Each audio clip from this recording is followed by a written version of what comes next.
దేవుని యొక్క అతి శ్రేష్టమైన నామమునకు మహిమ కలుగునుగాక. ఈ ఉదయకాలము మీకందరికీ వందనాలు తెలియచేస్తున్నాను. ఈ దినము మిమ్ములను బలపరచు దేవుని మాట. దేవుని యొద్దకు రండి, అప్పుడు ఆయన మీ యొద్దకు వచ్చును. యాకోబు పత్రిక 4వ అధ్యాయము 8వ వచనం. మనము దేవుని దగ్గరికి వెళ్ళాలి. ఆయన సన్నిధిని ఎన్నడూనూ మనము నిర్లక్ష్యం చేయకూడదు. ఆయన సన్నిధికి వెళ్లకుండా, దేవునితో సహవాసం చేయకుండా ఆయన ద్వారా మనము అద్భుతాలను, మేలులను పొందుకోలేం కదా.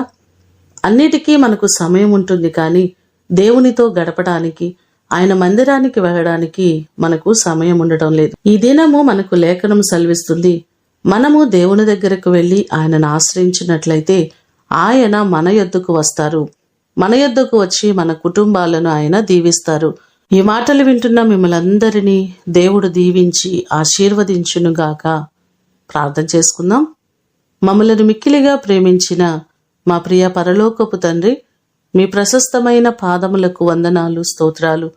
మేము ప్రతి విషయంలో మీపైన ఆధారపడడానికి, మీపైన ఆనుకోవడానికి సహాయము చేయండి. మిమ్మల్ని నమ్మిన వారు ఎన్నడూనూ సిగ్గుపడరని లేఖనం సెలవిస్తుంది. ప్రభువా, మేము నిన్ను నమ్ముకొని ఉన్నాము, మీపైన ఆధారపడుచున్నాము, మీ సన్నిధికి వస్తున్నామయ్యా. నీ కృపచేత మా జీవితాలలో అనేకమైన అద్భుతములను, ఆశ్చర్య కార్యములను మీరు జరిగించండి. మా ప్రియులెల్లరినీ మీరు జ్ఞాపకం చేసుకోండి. ప్రతి కుటుంబంలో దేవాను అద్భుతాలు చేయండి. వారి జీవితాల్లో ఊహించినటువంటి కార్యాలను మీరు జరిగించండి. ప్రతి వారి కష్టార్జితమును దీవించండి. వారి చేతి పనులను దీవించండి. వారి ఉద్యోగ వ్యాపారములను దీవించండి.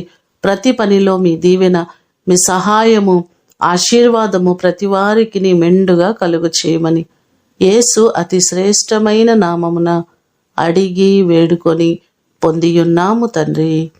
ఆమేన్. దేవుడు మిమ్ములను దీవించునుగాక.